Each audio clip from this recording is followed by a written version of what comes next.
Hey, what's up, everybody? Let Hello. me see. I think we are good. Everything looks good tonight. Let us know. I know everyone. I say let us know about the audio, but people complain every time. So, but if you can't hear it, like actually can't hear it, let me know. It seems like it's coming through. So, I used a different mic for what I think you guys hear. So hopefully, I'm not as quiet as Andrew this week. But anyways, Andrew, how's it going? It's going, as we were discussing Yeah, before. yeah. Can't get into too much of it, but a lot of shakeups in my personal life going on, but it's fine. I shaved my beard. That's one thing different Oh for yeah. those of you who knows. Everybody says I look much younger, which leads me to believe that I look much older with the beard. So I don't know if good thing or bad thing. Yeah, Brad Huh. already noticed it. Brad did notice. Yeah. I. It's. Got a new bike, new to me bike. Got a crust romancer, my first crust.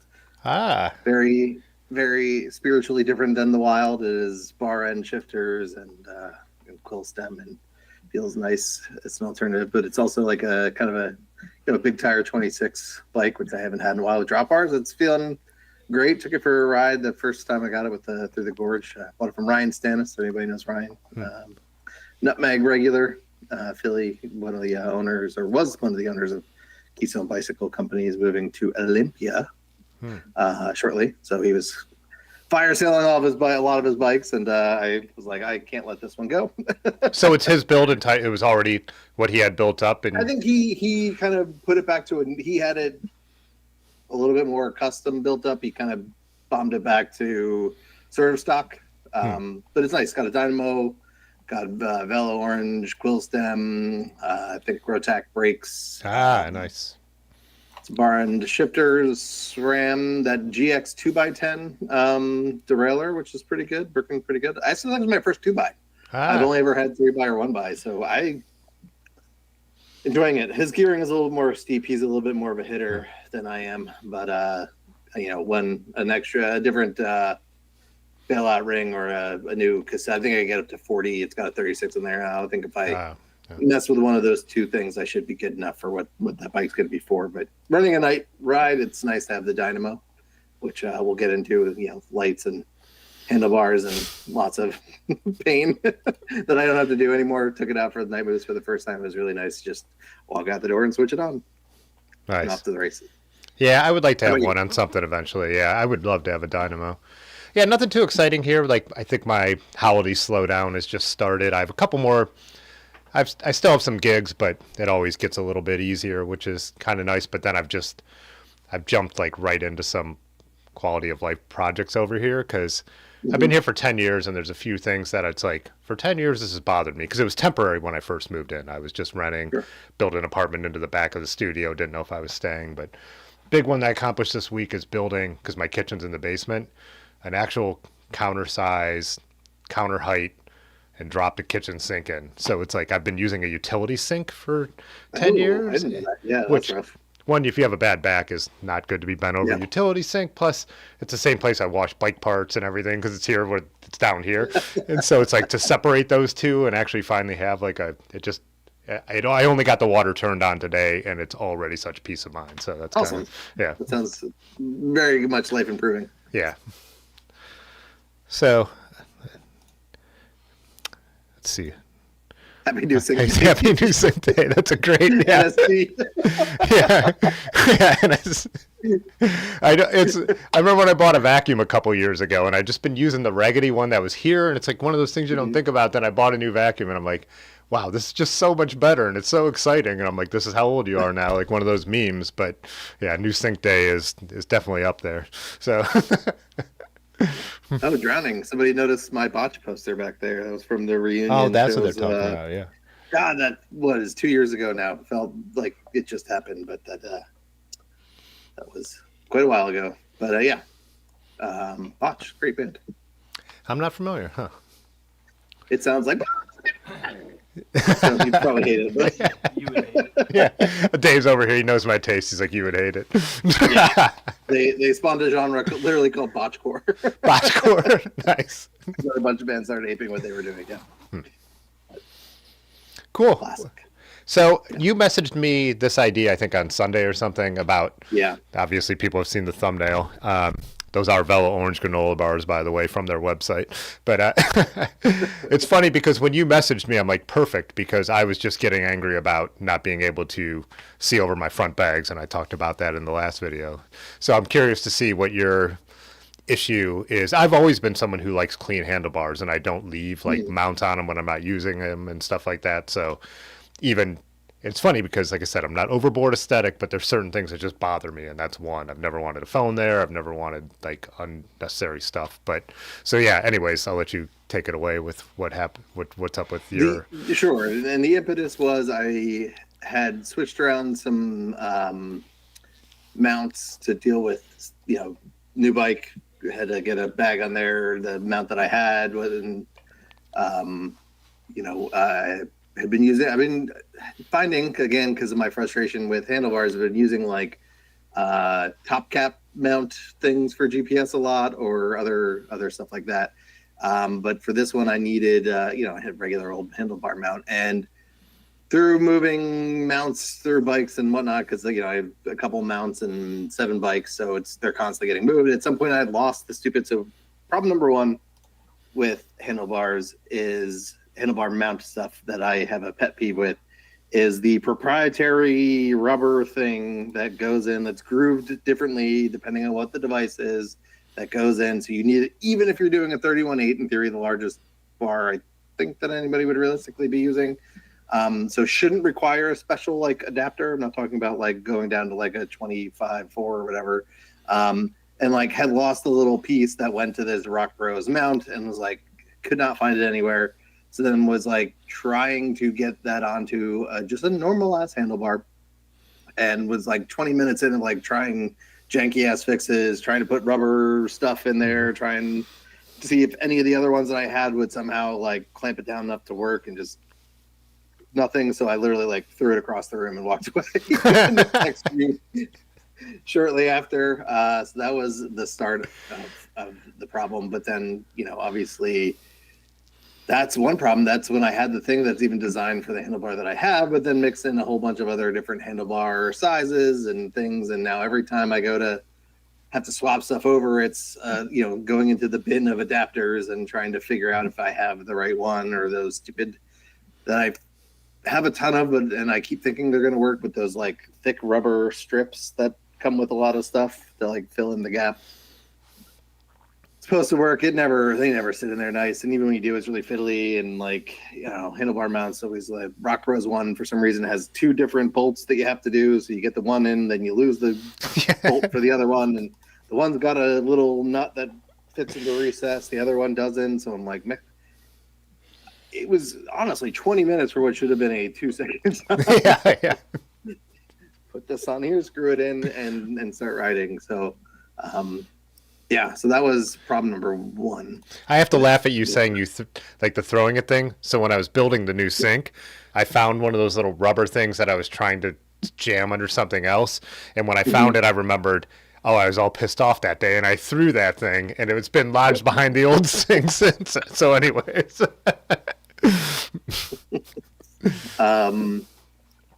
So that's incredibly frustrating. That made me start to think about then all the other like light mounts, like you were saying. I had been having problems. Mainly the Wild. I have one of those twisted T things, so I slide that through the kind of the hook. It's like a standoff for the bag, for the front bag. Yeah. Yeah, they're great. But they end up. I have 2 different bags that I've been mainly using on that bike. Both of them just sit too high, and that thing only exacerbates it, I feel like. But I want that because I don't want it to rub this Cerakote on this nice bike. So I've been begrudgingly still using that.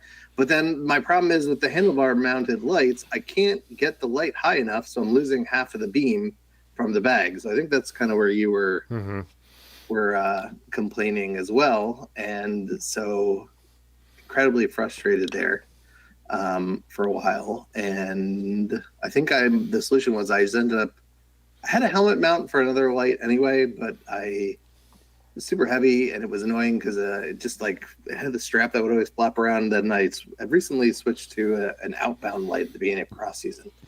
highly recommend if anybody hasn't used. Better Life's pretty good.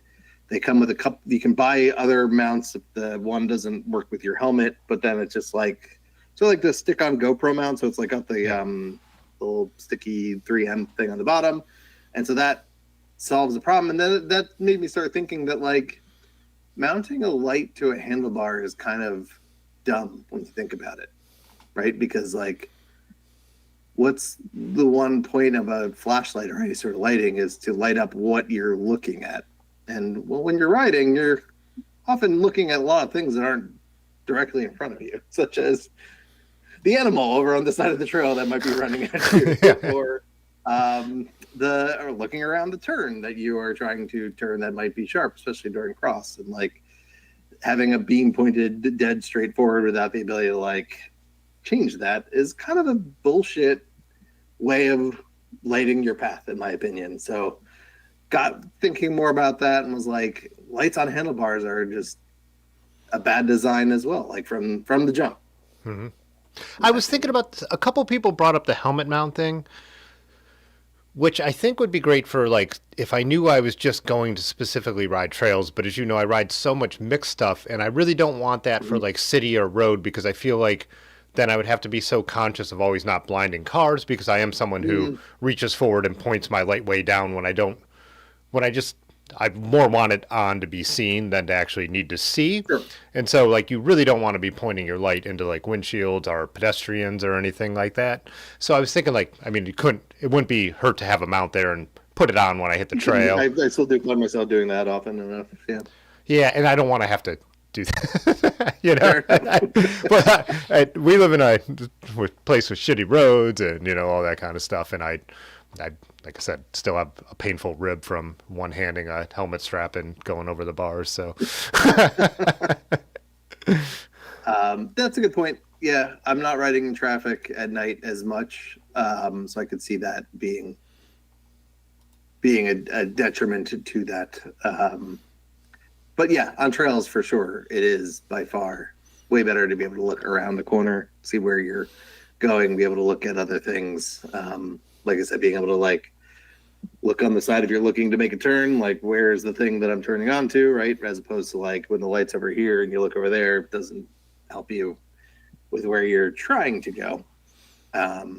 Also the ground, that's one of my big things. So one of the reasons with trying to go fork mounting is, you know, I'm following Ben around and he makes a turn onto some rough trail that I've never seen before. Mm-hmm. And so when I have the bar and the bike bag, I like sometimes really need to see the ground in front of me, and I just can't. Yeah. So like the headlight's fine for on my bars. It's fine for bike path, you know, a paved bike path that I ride all the time and know, but it's horrible for when I really need to see the ground. I think the helmet mount would work for that, but I'm thinking the fork mount for me also then crossing into like city riding might be the solution. But then as you just said, the proprietary stuff, one thing we were talking about before is someone just messaged me is, I use Garmin mounts for my lights because I use Magic Shine lights, and they have to go 180. And so he was like, how are you going to put that on? And I didn't think about it because I haven't mounted it yet. I won't be able to stick it on because the fork will be in the way of where it would turn 180 on one of those little things that if people don't know, you kind of put like a circle basically onto your fork, put the mount around that. And if you have something that slides in or slides off, that's cool. But if you have a 180, that doesn't work. So... yeah, especially if you've already switched over. And like lights are the most expensive part, so it's like, well, once you got the light, you kind of want to buy a different light for a setup. You know what I mean? Like, so you're really kind of committed to whatever you. I had the longest time just it was the first. I don't know, the local shops are all truck dealers. Say the Bontrager one, which is does have a nice slide in. It's a good light, but it's heavy as all get out, and it the mount is just really kind of shitty. And it's the helmet mounts garbage, and their proprietary click-in system thing. So it's really hard to find like third-party parts for it. And then the bar mount really gives you no additional height. It's like right at the bar. It's like sitting right on top of it. It doesn't really give you anything. So if you have a bag, you're pretty much by default cutting off a big chunk of the light. So especially like you're talking about going through single track or turning on to stuff, it's hard to, when you want to see where you're, you know, what's going on with your wheel, it doesn't My problem with the fork mount too, I had the Geno little attachment for the side. I tried that. I found out it just, I don't know why. Probably because I didn't have the right rubber thing because I had janged it together, and so it was kind of sliding around a little too much. And there's nothing to like keep it from just like sliding off the side of it, which always kind of freaked me out.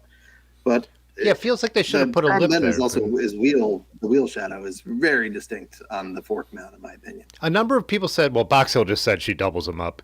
Other people have told me they double them up. Other people have said that the wheel shadow is annoying, but you either get used to it or you're like, it's still better than what I was using, or the comments I've heard from the last video. A lot of people, because I was asking Ben when I bought it in the shop, I'm like, how much does that annoy you? And he said, it's annoying. It's always annoying. Other people told me they forget about it. But coming back to the proprietary thing, like, I have to say, one of the things I've hated the most, and I think a lot of bike shops that sell cool bikes sell Night Rider stuff, because I think they must be a QBP distributed or owned company. I don't know. Someone will tell me in the comments. But they have two main problems. So they seem like they solve everything by having the elastic band. So you basically, it's almost like a valet strap built into it or whatever, that kind of, like, just a little softer. One, I've had those break on me, so I have some that are broken. Two, like, the Night Riders have this sliding thing that's, the light slides in forward. There was literally one time we were walking across an old railroad bridge. It's a bike path now, but we used to ride it before. And I accidentally pushed on that thing because it's just a little tab that goes down to release it, right through the railroad ties, dropped into the tracks that are like 50 feet below. 10 o'clock at night, you see it down there shining, and it's like, we're not hiking that tonight. You know what I mean? So I hated, like, I used to argue with Otis, who owns Dirty River, all the time, how much I hated Night Riders stuff. Like, I was like, the lights work, they last forever, they're bright, but they were also micro USB, which who is ever going to buy that again? But but yeah, there's like these mounts where it's like, it seems like the elastic band would be the solution, but if it is, you have to make it like tough, like valet strap, so it's not going to break. And then a sliding track with just a little tab. I mean, that's just a horrible solution. I definitely prefer the Garmin style because I really feel like it's locked in then. Like, I know it's turned in, but now I'm saying now I'm going to have the problem with the fork mount. So it's just like, if it's not one thing, it's another with mounting stuff, which should be something so solved. I don't know. Yeah. So that's where I kind of feel like, selfishly, the headlight mount, like, yeah, sorry, cars. Deal with that. At least if I'm blinding somebody, it's oncoming, so not the car behind me that's going to hit me. So by the time they're mad, I'm already past. Unless they're going to pull 180 and come back around and hunt me down. The other thing too, the outbound, which I have enjoyed, it got a couple good settings, but also like the mount itself. So when you're not using it as a light, it's the same mechanism for basically it's the same as a GoPro helmet mount. So it like has that kind of springy click in thing that goes in and then expands, and then you pinch it, pull it back out. Yeah. So it goes in real nice. And so if you took that off, it's just the thumb screw with the thing with like the same, those whatever you want to call it, the same slot that you would use. So you could actually also then double it. If you took the light off, it's then just a GoPro mount, which is never a bad thing. I haven't used my GoPro in a while. It's still sitting up here. I can't remember the last time I used it, but it's a nice option to have as like something else to add on. But handlebars, huh? Yeah, I actually put on my two main bikes for my Wahoo, my bike computer. It doesn't matter which one you were using. I use the mounts that come with, they're just zip ties, but they zip tie to the stem. So you can clean it up real neat. So it's basically, you just put it on 180 and turn it, and then your computer's on your stem, so it's not on your bars. It's always easy to put on and turn. It's not in the way anywhere. And if you're not someone who rides slammed or anything, it doesn't matter that it's like kind of, I know like people who like ride like race bikes, they want it out front more because they're down in drops, or you want to be able to angle it up or down. That doesn't matter to me.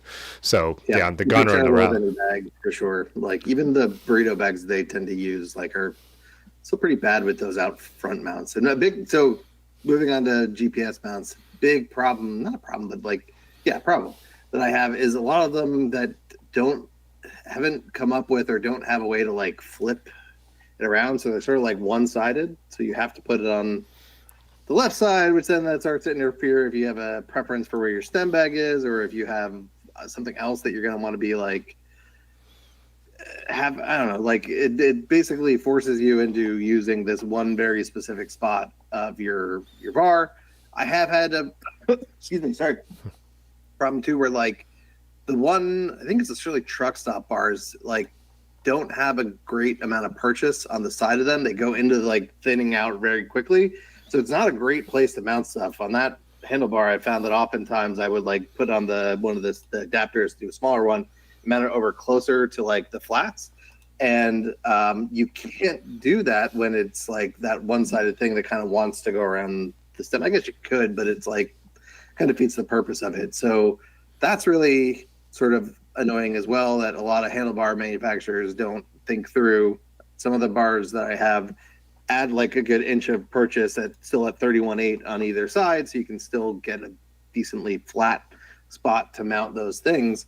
But if you don't have bars that are set up like that, they're really awkward to mount, and that's the whole problem of like, yeah, you can set it up, but then as soon as it starts, it's gonna, the more you tighten it, the more it's gonna want to slide to the thinner part. Yeah. And then it's gonna be flopping around on you. That's the most dangerous thing in the world, is when you have a light start to like just lose its tension, and just like the, you know, especially if it's like the one I had, yeah, it's like just a ring and the thing on top, so that it goes down, and all of a sudden you'll be riding through some chunk, you'll hit a bump, and then like, I can't see anything.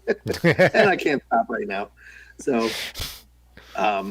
it's, yeah, just it's frustrating as somebody who runs bags, because bags, between the bag and the, I know you don't like stem bags, but as somebody who does run a stem bag pretty much in every setup, like I already got a lot of stuff on there. I really don't want more stuff on there. For the record, I do like stem bags. They just hit my knees.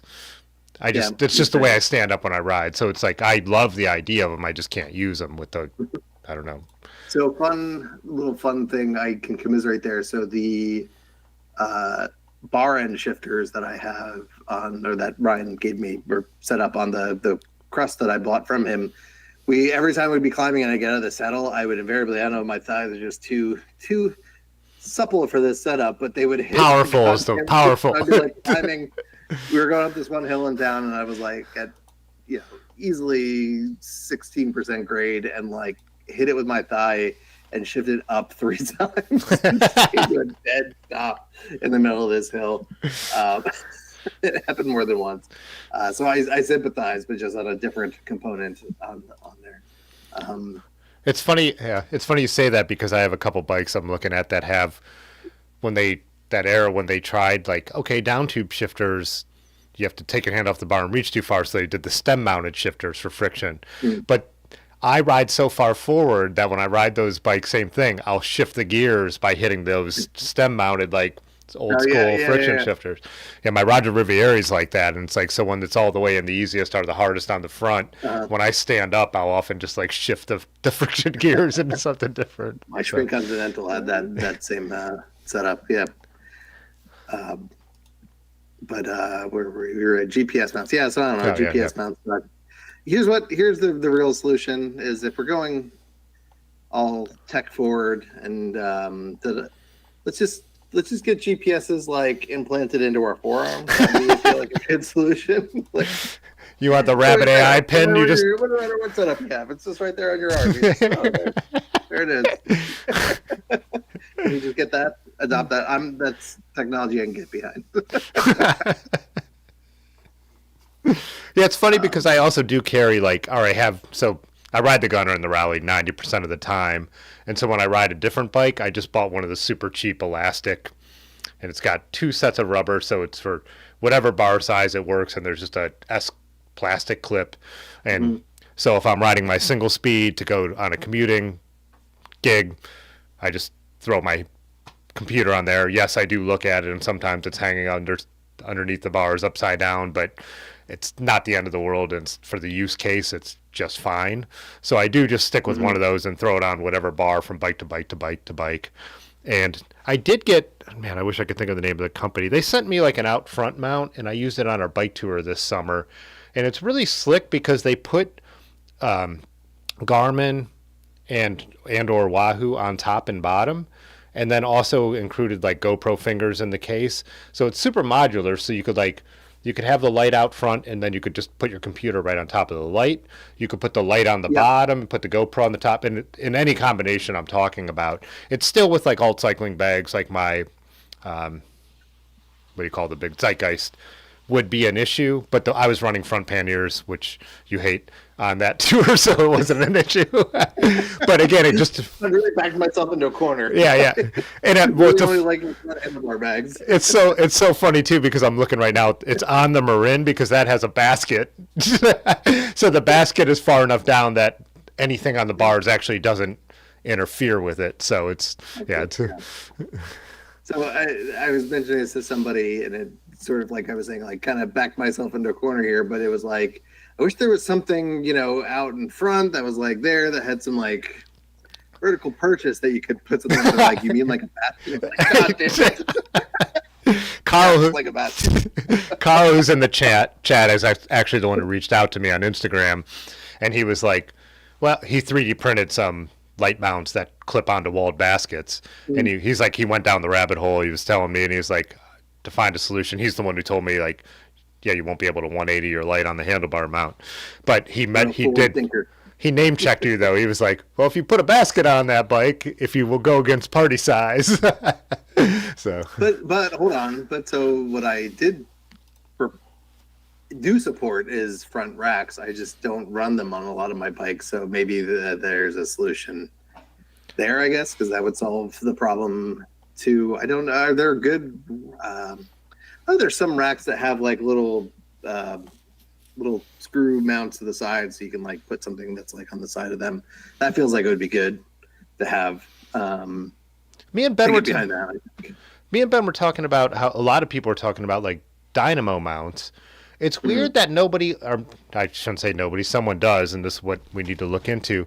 Dynamo mounts like have so many like good features and ways to mount underneath bags and through the the brake mount and all that stuff, and which you're usually not using if you have disc, or I think you could probably still use with certain brake. Like the crossless disc and has that same spot, so it's mounted to the crown. Yeah, but the problem, why? So dynamo lights always mount with like a hole in the front, whereas your other lights need something on the side. Why isn't someone just making like the side thing? So like, yeah. I always look at that where I'm like, well, the dynamo mount solution doesn't work because then my light would be pointing 180 off to the side. And I'm like, why do they only?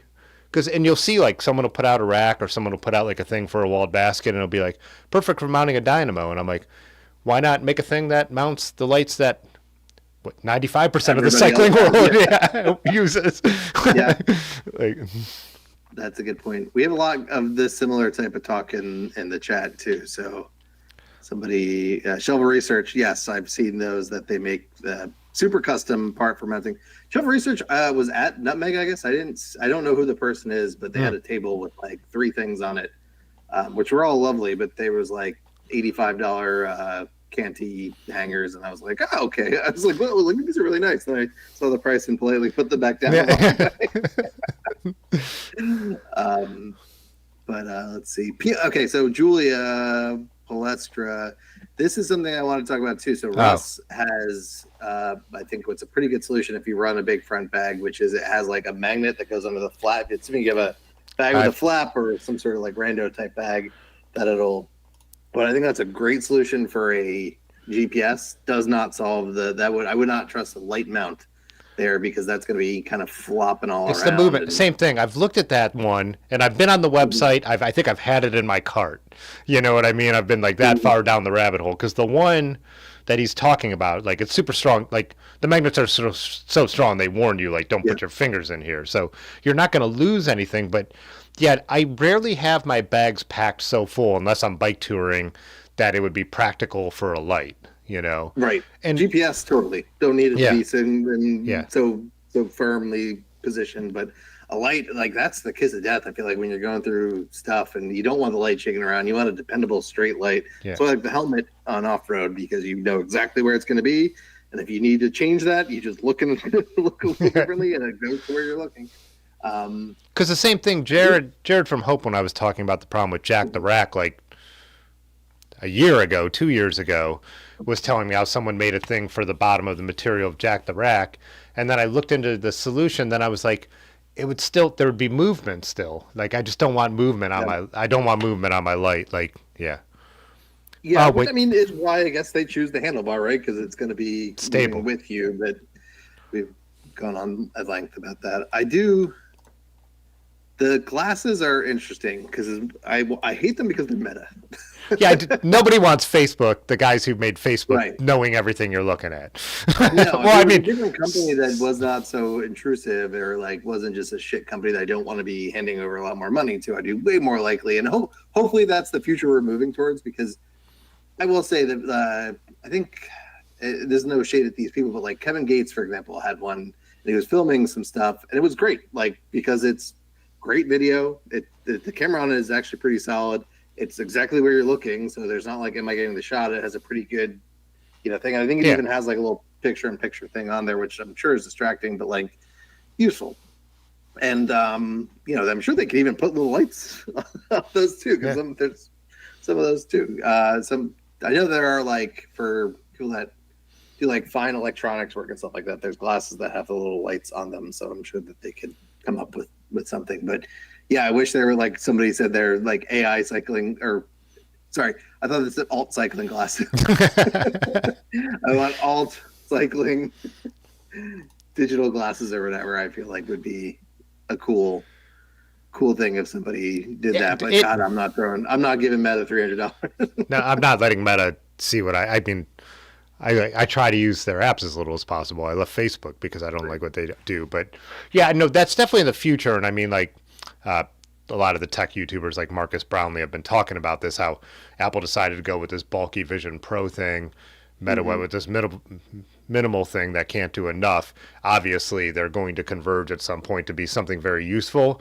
And man, in 10 years, it'll be crazy if we're carrying phones. I really do think this eyewear thing is probably going to be where it's at. And I mean, you think about riding your bike and you think of having that map overlay exactly where you're going in front of you. And it doesn't mean you'll have it on all the time. You'll be like, okay, turn it off, and it'll turn off. Yeah. I mean, there's nothing to stop it from going. I'm curious, so I looked up and it seems like they have some. There's the one it has a hand motion control, so like you hold something and it picks up what you're doing, but then there's also controls on the side of it, so like swiping or doing other things, which is nice. And then just like, especially while you don't want to take your hands off the bars, and you can give it a voice command and it would start to do whatever you want it to do. I feel like that's technology that has a purpose. That's not just like tech for just like showing off. That is actually really useful to not have the GPS always present, to be able to pull up something that you just want to see at that time without having to distract your eyes from what you're looking at. Because like, yes, it is distracting, I'm sure, to have something in your field of vision, but I feel like we could handle that a lot better if you're looking through it and like still looking at the road or still looking at the single track that you're on. Yeah, that's remember what the alternative. You pull your eyes off to look down at the head unit. The alternative we're doing is people are in cars doing this. So I mean, yeah. So yeah, and like the that's the other thing is people that we're talking about the GPS head units that are this big and sharpen those handlebars. I imagine the real estate, if you're somebody that does like the phone mounts to it, like that's a huge, especially with the size of phones now, it's huge, and how much real estate you're taking up on them. Yeah, I'm not a big fan of phone on the. I did the quad lock thing for a bit when I first started out, but once I got the head unit, I was like, oh, what the fuck is it doing? Yeah, we've talked about this before. We've talked about this a million times, but like, oh my god, this is so much better. I do feel like if you're just like routing and like Google Maps or like being able to use your phone the way phones work is great. Phones are just so distracting in so many ways. I just don't want that part of my life on my bike ride. Like it really is like, I do let my texts come through to my Wahoo and I let phone calls come through because I ride during the workday all the time. Sure. But I could see it and dismiss it. I don't let emails come through on it. It's like, I could check that when I get where I'm going. And it's like, I'm on a bike tour. It's like, the problem is like, we all know it. Like you open your phone to be like, I'm going to check the weather. And then 20 minutes later, you put it down like I was scrolling Instagram. Like, I don't want that on my handlebars. And then also, I've also made the other point about phones on handlebars. My phone cost, and I mean, God, mine's a few years old, but what was this, $1,100, $1,200? Those bike computers $300 and mine's 5 years old. Like, Yeah. I don't want to break this thing. I've never broke the bike computer. I've dropped that thing. I've kicked that thing. I've wrecked my bike. These are like delicate, very, very expensive pieces of tech that I don't want on my handlebars the way I ride. No, So for sure. I felt like I should have tagged Terry Berenson in the thumbnail too, because he always has so much, but he's live streaming and he has like a genuine purpose for quad locks and all that. But for me, it's like, no way. Like, I think Ultra, from a lot of the YouTube Ultra videos that I see, a lot of them do the head unit and the phone as well, because they're often out there for so long that they're doing other things with the phone, or they're looking up alternate routes, or etc., and like aren't necessarily doing everything through the head unit. So I guess that's a thing people do. So it seems like they'll mount like the phone to the stem cap and then like the out front, and then so you have like this whole big essentially dashboard in front of you, which for the 90% of people is not useful. But I could see like, okay, if you're at an Ultra thing where you're controlling a drone or you're doing other stuff that like you need other apps for, to like be able to like you were talking about, if you're Terry or you and you're filming something, and maybe you want to be able to have the preview, right, to like make sure you're getting the shot that you want, because you don't want to get home after the fact and like, oh, I completely missed this gorgeous thing I was trying to film because it wasn't pointed at the thing I was trying to film, right? So I can see that for a very niche, but I think the majority of people, the phone on the handlebar is not the way to go. So if you're still doing that, I would, and not like that. So the phone is expensive, but then the quad lock case is fairly expensive, and the quad lock itself mount is not cheap. So it's like you're probably $200 into getting a quad lock versus $250 for a Koros or a Bolt. Like, easily, like it's a no-brainer. I feel like so every time I see somebody with a quad lock, I'm like, I went down that road. Maybe it's too late now, but rethink that. And again, they're just like, I don't know. It's the computers are so convenient because they're so specifically designed for one thing. You know what I mean? Not that phone apps aren't genius, but they do what you need them to do and then get out of the way when you don't need them to be in your way. Because if I just go for a ride and I'm just recording my ride, I'm rarely ever looking at the thing. It's just there doing what it needs to do. But then I could look and be like, oh, I'm 10 miles in. Oh, I'm 20 miles in. Or you're climbing a hill and it's like, what is this grade? Why does this feel so hard? You got to look down and see it's 8%. Okay, that's why it's, picking up false spots and things like that is definitely useful. Yeah. But I guess just get that implanted in your arm, man. Like, that's my takeaway from this. Somebody was mentioning, I guess, for the cost of those glasses, I didn't look into how much they were. I maybe a bit more than I thought, because I was assuming they were going to be like $300-400, but maybe they're much more than that. I don't know. Yeah, there's a couple different like Meta has like the Oakleys and they have the Ray-Bans, and there's a price difference there, and some have more. I think the Ray-Bans have more capability than the Oakleys do. Those are more recording devices. I don't think there's the cost of a nice pair of Oakley sunglasses on their own is going to be way more than that, right? So it's like you're also paying for the actual sunglasses that you're wearing too, not just the technology in them.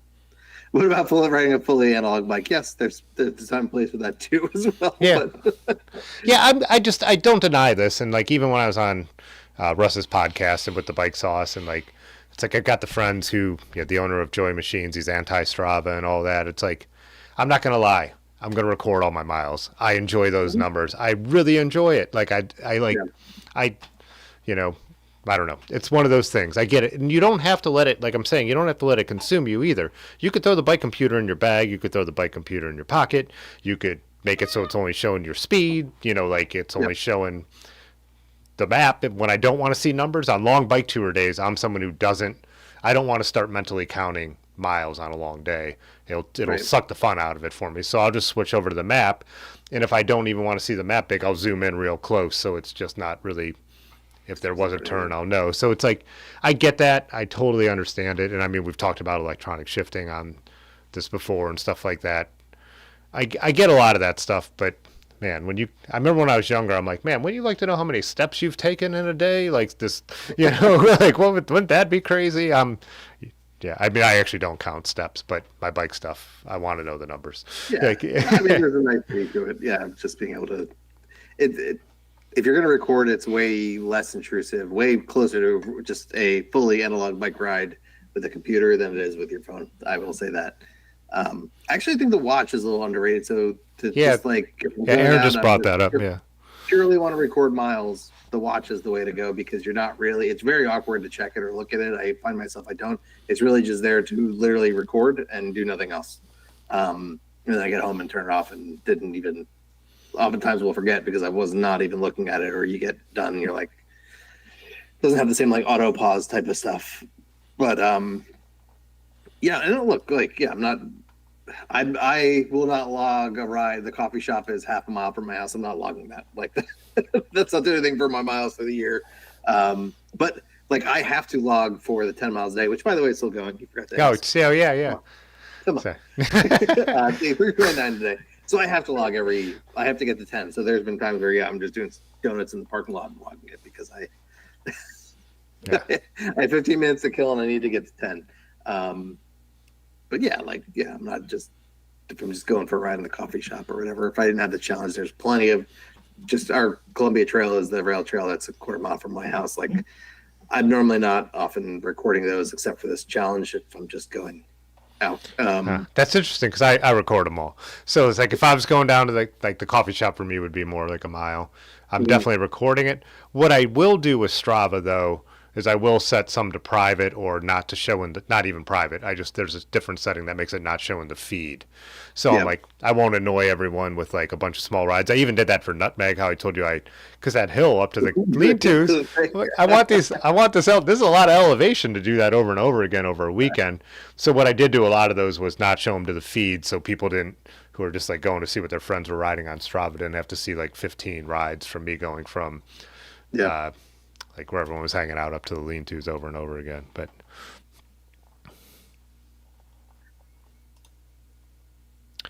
coming in. So Matt, the guy that was saying to do the analog is also watch guy. All right. So he's not riding handling. He's just saying, he was like, what about it? I agree. What about it? Yeah. What about, But do you mind beering me, What would there be to argue about on YouTube if we were all just right? Yeah, I know, yeah. That's the other thing. We didn't do any disclaimers this week. A single speed clunker up and down the rail trail without recording it. So what would we talk about for an hour? Yeah. Or 2 weeks? I was going to say we didn't do any of our typical disclaimers this week of like, neither of us care what anyone does. Like, we're all nerds about this, and this is all just inside baseball talk. The point is that you go out and ride a bike and have fun and like enjoy your life. But this is all obvious. You've tuned into a bike stream. We're going to be nerds. But the point of this specific show on your channel, if you will, is to find those picadillos and is to like, okay, we all spend a shit ton of time. You know, I think I can't imagine what you're at, but I'm at 325 hours on the year, I think, on the bike. Like, you're going to find some shit you don't like. Yeah. Like, it's going to happen. Or you're going to find some stuff to make that more enjoyable and you care about it. So it is what it is. Yeah, that's the other thing. When you do something every day, I always talk about, I think we were talking about bags once, and I was talking about like Paradise style bags, like Swift in particular, like either the Zeitgeist or, God, my brain's going, the smaller one they make, which I use as my day bag. Catalyst all summer long. It's one of those things when I just use the Catalyst, buckle, middle buckle, strap, open it up, like, it gets annoying. If you do that day in and day out, it's one of those things where you're like, this actually really annoys me. This is definitely a first world problem to have, but it's still a problem that I have that it annoys me, and it makes me think like one of those Ron's bags that just clip over the stem might be a good purchase in a while. But I'm also someone who doesn't like to just buy stuff when the stuff I have isn't worn out and it still works. Sure. But it is I'm a whore for bags, though. Every time a new bag comes out that's slightly different, I want it. I want to try it. I want to see it. I got to get better at selling them because I just have a stack. I have a bag. I have a large Ron's Fabs that's filled with other bags in my basement. A bag full with your extra bags. A bag full of bags because that was the least intrusive way to store them. Oh, Matt asking, what's the best bike-centric sales folks have seen? Well, Party Size Cycling has a $10 sale going on right now. Every shirt on the store is $10 plus shipping. It's a weird mishmash of sizes that I have left, so I just need to get rid of these so I can order some new stuff for 2026. So, shameless plug. Thanks for teeing that up, Matt. Yeah. The other. I haven't seen a lot of other stuff. I mean, I'm currently in a spot where I'm trying not to spend a ton of money right now, so I'm really not trying to go out. But nothing has like come across my inbox. I'm like, oh my god, I gotta go out and get this. Is such a good deal. I can't pass it. I feel like Black Friday deals are sort of over. They go on for so long now too, so it's like they're not like a thing. Like everyone's already been like teasing their Black Friday forever. Swift has already done their 2 date. I think I get their emails, but I didn't even pay attention because I don't need a new Swift bag right now. Mm-hmm. But I also want to say this, and I know you're doing it because you're intentionally trying to clear stock and move on. But when it comes to I made a post, and I think more people should post it. Small makers don't need to put stuff on sale. They should promote Small Business Saturday. They should promote for Black Friday. They should promote for artists. What's the one? Is that they should promote for Giving Tuesday if they donate to nonprofits, but they don't need to take the prices down. Like you should buy it from Small Business Saturday to buy from small businesses. Nobody who makes stuff by hand or is small needs to give anyone a discount for a How much do it all year round? Like, yeah. We do it for everybody we know. We do it all the time. Like when I go to like buy one of Brian Yellowbird Threadwork sticker, he's like, "Oh, you just take that." And I'm like, "No." And everyone like Concrete Trails, Todd, when Aaron was buying the pants, she's like, "What do these cost?" He's like, "Well, I usually like to get." She's like, "Don't tell me what you like to get. Tell me what they cost. I'm gonna pay what you're charging for them." So yeah. We all do deals with each other. We trade. I want a Boston Dynamics dog carrying my bags running behind me. Who said that? Oh, there, mushroom. Yeah. Good one. Sorry.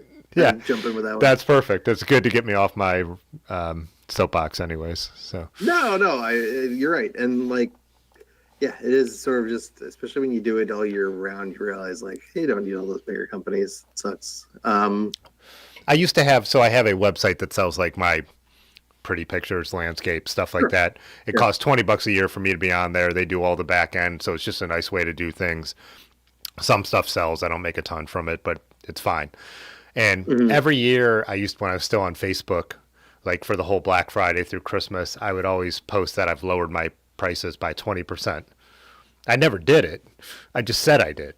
It was the one time where I ever promoted that website. I never promoted it. Great marketing scheme, Tim. Yeah.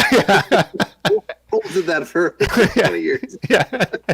I did. I posted it every year. I was like, Black Friday. Then my parents would always be like, did you sell a lot on that sale? I'm like, no, nothing. Like, like 2 pictures. Yeah. But it got people to at least go look at my site once in a while. So, yeah. That's good. Ooh, Brad Religion. But that icon was, he used to have a different, they used to have a different name. I think they were. Naptown. Anyway, that's Naptown, Chris. Naptown. Yeah. Handlebar bag for the first time. Interesting. Okay. Curious to your thoughts. Yeah. Handlebar bags are the best. I was just saying. The claptrap is the one, side note, the claptrap is the one that you're talking about. Oh, it goes over the. Yep.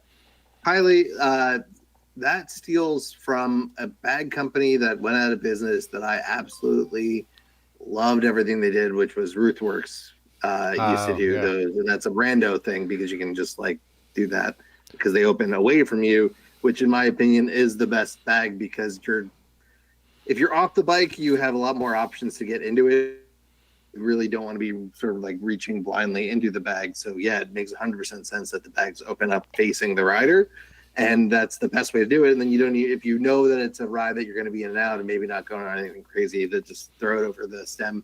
Especially one of my favorite things in the world is if you have a stem that has like the notches for the bolts or like a threadless stem, because that little, shock cord goes like slides perfectly in between those two things and really is a solid closure. That's very easy to also get off. You just have to like kind of you could almost just like flick it up and it would pop over that other like sort of bolt notch. So that is 100% one of my favorite style of bike bag.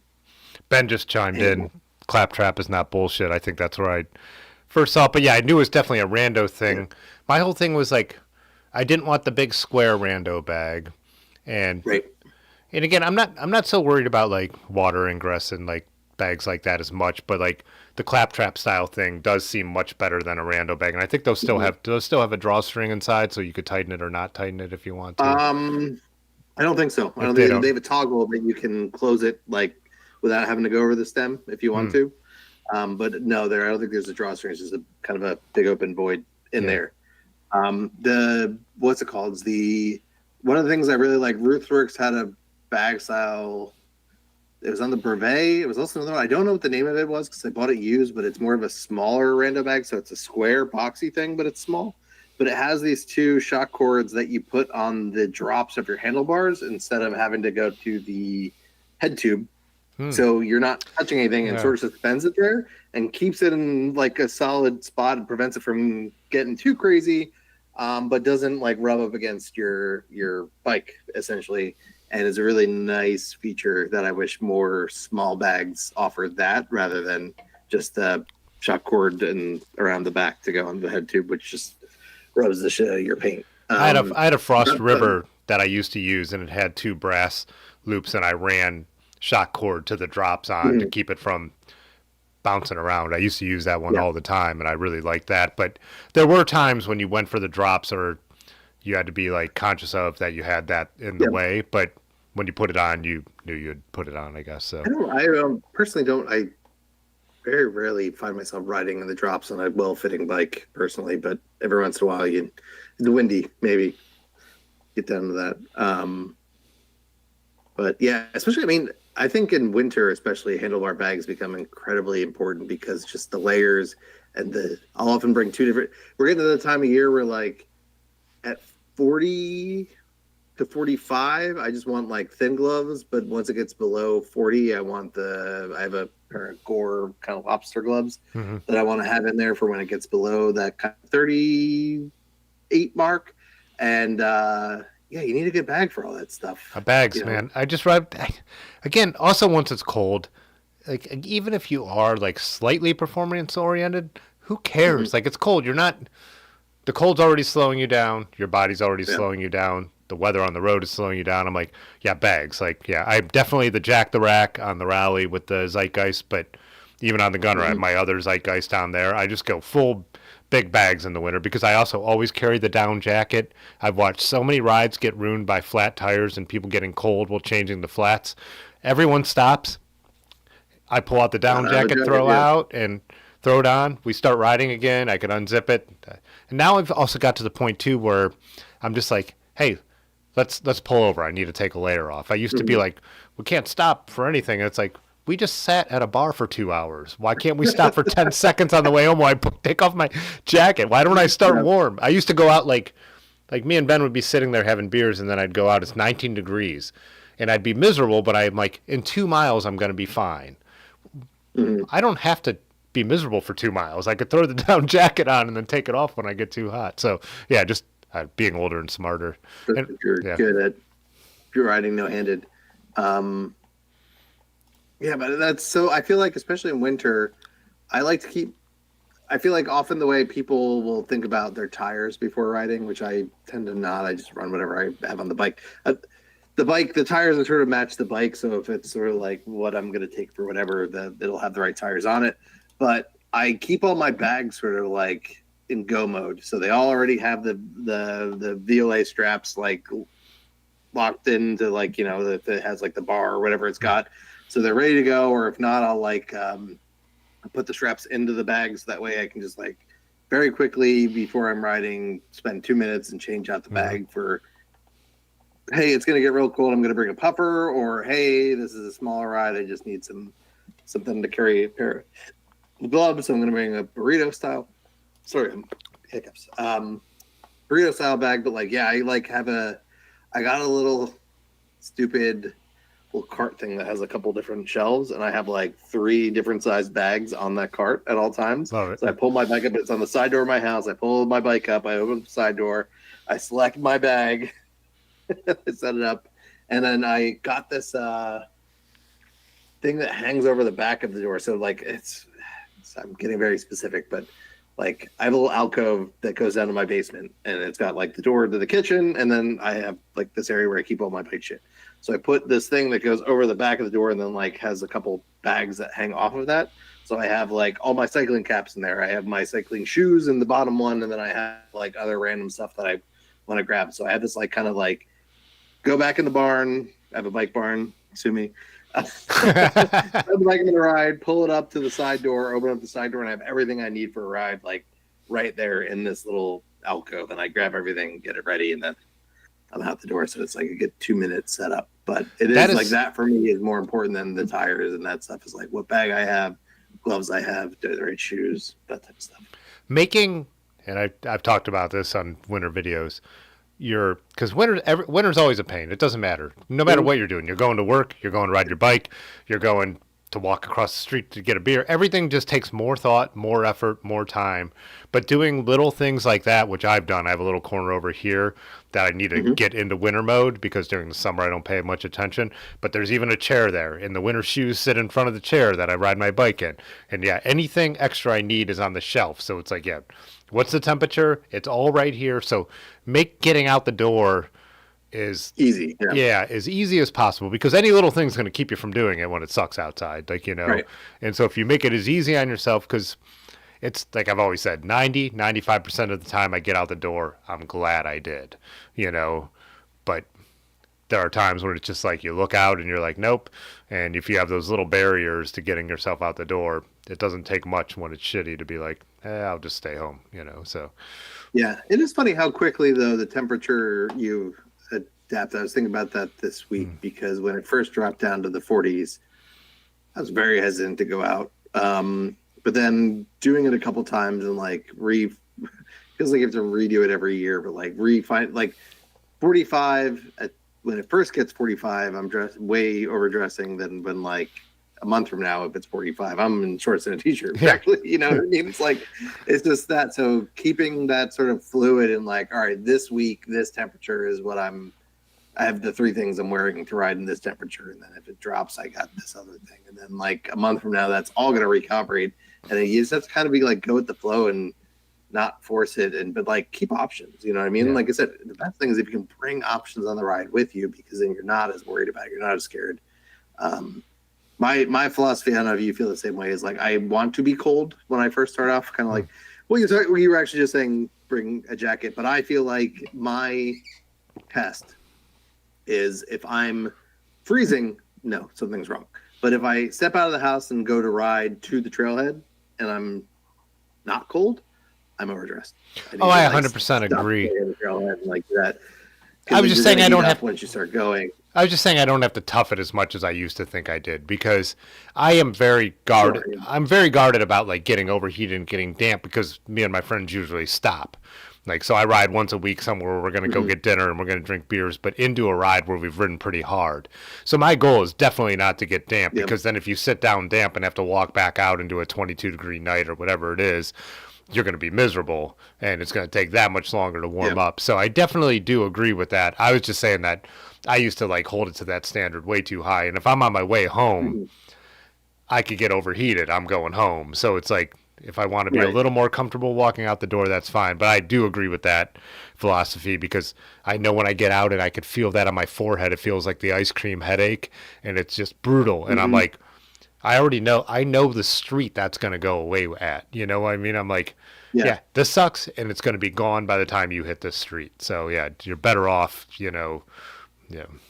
But I think that's the key, is if it doesn't suck a little bit on your first couple pedal strokes or your first minutes out the door, you're overdressed, stop and take some layers off, because it should be a little bit uncomfortable at those early phases. You're going to get about, 10 degrees worth of feel back once you start actively riding. And I'm sure there's a ton of people that are very seasoned on here, but if you're newer, like that's the move. Like don't dress for don't dress for a hike. Don't dress for a hike. Yeah. The hiking is so much easier. You put on what you want, and it's so easy to open something up and cool down. Like, cycling is so different. Get ready right before you leave the door. I think that's my other big thing, because otherwise you're in the house, and then if you have what you're going to be riding in a 30-degree day on inside when you're putting your shoes on and stuff, you're going to start sweating. Yeah. Oh, yeah. And then wet is the death, right? So once you start sweating, you're getting wet, and then it's going to be even colder. So like, literally, that's why I like to keep everything by the door, because it's the last thing I do, and then I go outside. Because if you're getting ready and you're all bundled up, you're going to start sweating before you even get out there, and you're screwed before you even start. when I ran, I used to do, this sounds crazy, but 100 jumping jacks in the winter because I would run and like running, I mean, you get hot so fast. You're putting in so much effort and you don't get the wind like you do from cycling to cool you down. I would literally put on my running clothes, do 100 jumping jacks and then go right out the door. So I was already heated up and I was already in the right amount of layers. So I never had to get in that super blast of cold air. You can't do that with cycling because it's just such a different animal. Like, yeah.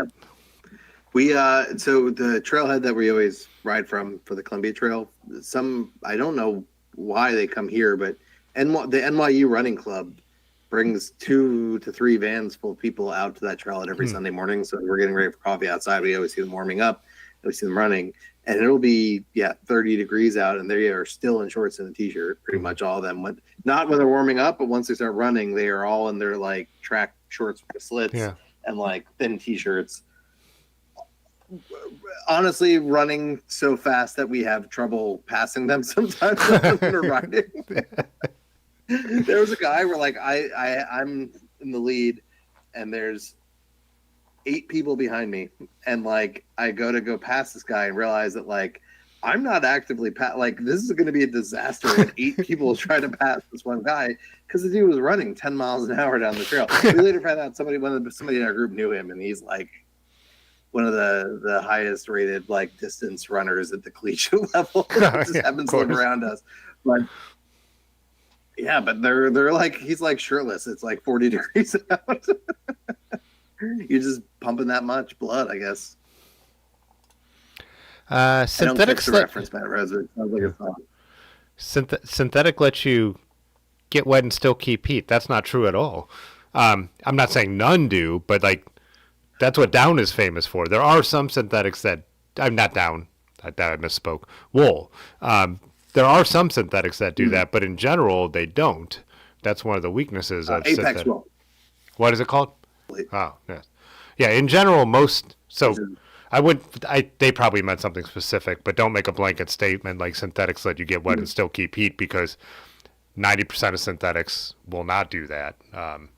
Yeah. And, well, down's natural, too. It won't do that either. Down gets wet, it loses its loft. It's one of the worst things, so. No, down is definitely notorious. If you get it wet, it does nothing. But, yeah, wool. Do you use wool? Because you're vegan? I think what they're talking about is a little more. No, so I don't use wool. So the closest thing we have is Apex, which is... Like my quilt is filled with that. You can get some clothes that have it as an insulator. It's something or other, but yeah, it's purely synthetic. It's the best. It's the most compactable synthetic insulator. I believe. I could be wrong on that. So that's the down replacement, but not as much of a wool comparison, right? Because I know Dylan, who's vegan, also he uses wool, but he won't use down, just because the practices around down are in general worse than sustainable wool, and from what I've been told. But I think I don't want to get my soapbox, but I think it's fine. For every argument that you have against down, the same argument is against wool. But yeah, if you watch enough videos of farmers kicking sheep in the head, and you're like, all right, I'm not going to get wool either. Yeah. Side note, sorry, but yeah, get fat is a good point too. So as a fat person, fat is a good inflator. But the problem is that when you get cold, it's hard to then get warm. To go on the fat cycling corner here. Yeah, fat is great for the winter at first. The problem though is once you get cold, you cannot get it. So it's really important to make sure that you don't get wet and that you don't let that chill in. Similar thing, people are always surprised in the summer that I don't have as hard of a time with the heat because again, insulation works both ways. It's resisting the heat getting in as well. But then once I get hot, I'm fucked. So it just delays whatever's happening longer. But the problem is once you get past that point of no return, insulation works the other way. It's hard to get out of it, in my experience. I've there's that new material. I don't know. I think it's a synthetic, but it's like looks like a little checkerboard. It's incredibly thin, but supposedly it's very effective because it's very breathable but very insulating. I have not found it in big sizes yet, so I've not gotten to try it. I don't know if what is it? It's air something. I've looked. I watched a I have a couple backpacking videos I watch, and I don't watch most of their. I subscribe to. I don't watch most of their content, but a lot of their stuff is makes sense. It's just like very good like clothing strategies or stuff like that. So I like watch those just for that. And the one guy was showing one of those things, and yeah, they're really interesting. Someone said that wool is a wicking fabric is a myth. I've People have gone down this totally unnecessary science thing about wool, how it actually is pulling in the moisture into itself, and so it's not technically wicking or whatever because it's not like making it go away. It doesn't matter; it does its job. Like I mean, like I know you don't use wool, but I just rode like one day that was 8 hours in the rain with 2 pairs of wool gloves on. My hands were soaked through, and they were still warm. So and they don't feel wet. I was wearing wool socks. My feet never felt wet, even though they were wet. So whatever is going on, if it's technically not wicking, the scientific term of wicking, it does what everyone believes wicking is, and that's good enough. I mean, this is not moisture off of your skin. Yeah, this is not the this is not the podcast to dive into the tech of how wool actually works. I mean, I don't have graphs and charts. I'll take your word for it. Science corner will discuss the microbiology of wool. Yeah. Anyway, sorry. People have said that before and gone way down that rabbit hole, and I'm like, that doesn't fucking matter. Like, because it does. Honestly, one of the big regrets I have is not being able to use wool. I do. It is. I'm not going to sit here and say it's not a much better fabric or much better option for lots of. I still do have one pair of smart wool socks that I've had now going on 12 years from before I was vegan, and I still bust those out like. We're doing fall fuck around. It's going to be 35 degrees. I'm 100% wearing those because I've already bought them. It's not like, I'm going out and supporting that. So yeah, those come out on like really, really cold rides still. But I choose not to buy it. Yeah.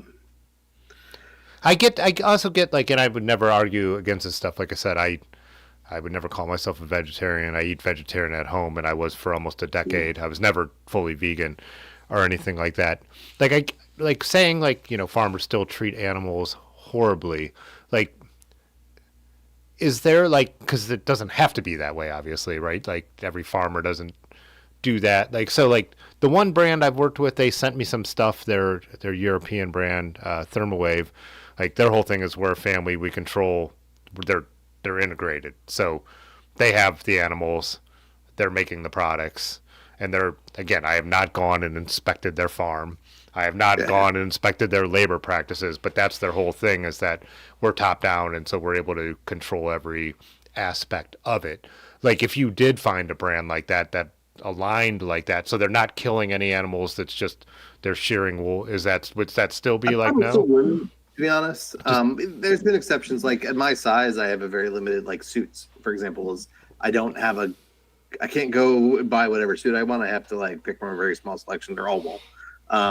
So like I have a wool suit that I had to buy a year ago for a wedding or whatever. Like there was literally no other option. In my opinion, usually wool is not my only option, especially with outdoor stuff. So if given the choice, I'll choose something else rather than. There's all right. Yeah, so I'm gonna go into it. I don't mind. Yeah, no, I'm seriously asking out of curiosity. So but I don't want to be the preachy vegan, right? But like it's come up and it's been asked. Yeah. So part of the thing that I think people misunderstand about vegan is not about killing or necessarily even the mistreatment, but exploitation is the key part of veganism. So the animals are not, regardless of what's going on, how well they're kept, they're not complicit in this. They're not choosing to give up their whatever. They're not. And that might be putting a little too much sentience on the animal, but in general, like they are not willing participants in this transaction, right? So like it's unfair to do that, to subject them to that, in my opinion. So regardless, even like I even struggle with like having a dog when I had a dog for that sort of same reason, right? Like they're not complicit in this, etc. That's where I think the ethical vegan separates from like the plant-based or even like vegetarianism. It's a little bit different. It's about the exploitation. Yeah, definitely. Yeah. Main thing. And I'll stop it there. I don't want to go down a rabbit hole, but like that's I think a big reason why choose not to buy it. If we get to a world where those are the only places left making wool, yeah, we'll have that conversation then. But until then, there's enough other solutions, and Gotcha. Yeah. again, I'm doing this as a choice. I'm not living in Alaska or the Antarctic where I have to like, you know what I mean? Like, I'm choosing to go out and ride my bike. If it ever came to the point where like the synthetic products aren't good enough to do that, then I just won't ride my bike in the winter, like in that temperature. So that's what it is. Sorry to get tricky for a minute. But no, I asked. You don't have to apologize. I genuinely asked as like a question because it's like a rabbit hole I started going down to, and I hit a point where I stopped at some point, like going down that rabbit hole, you know. Because like one of the I used to always think too, like when you talk about the complicit thing, it's like also every cow would die if because they're completely a human manufactured animal. So I've like so I've also like thought about that, and that's just a philosophical thing. This is not a right or a wrong answer. These are human with their species that are like human created now. Like the cat on my lap would be an African wildcat. This is a right. If you set all cows free, they would not survive. Yeah, it just wouldn't happen, right? Yeah. So like, I get that part too. And I don't. It's not something we would do, so it doesn't make sense. Like I said, it's just philosophical debate that I have to think about too. But yeah, that's why I'm curious about it. I know. I was interested, so no need to apologize about it. And there's no need to apologize for making personal choices out of a moral place anyways, right? You know, that could help somebody who maybe is on the fence anyways about this stuff. So anyways. Happy to talk about it in DMs if anybody wants to ask me some more questions. But I don't like being the preachy guy. I do want to mushroom help point out that their union suit is L Bean Polartec. L Bean, sign up for my big fellas out there, big females out there.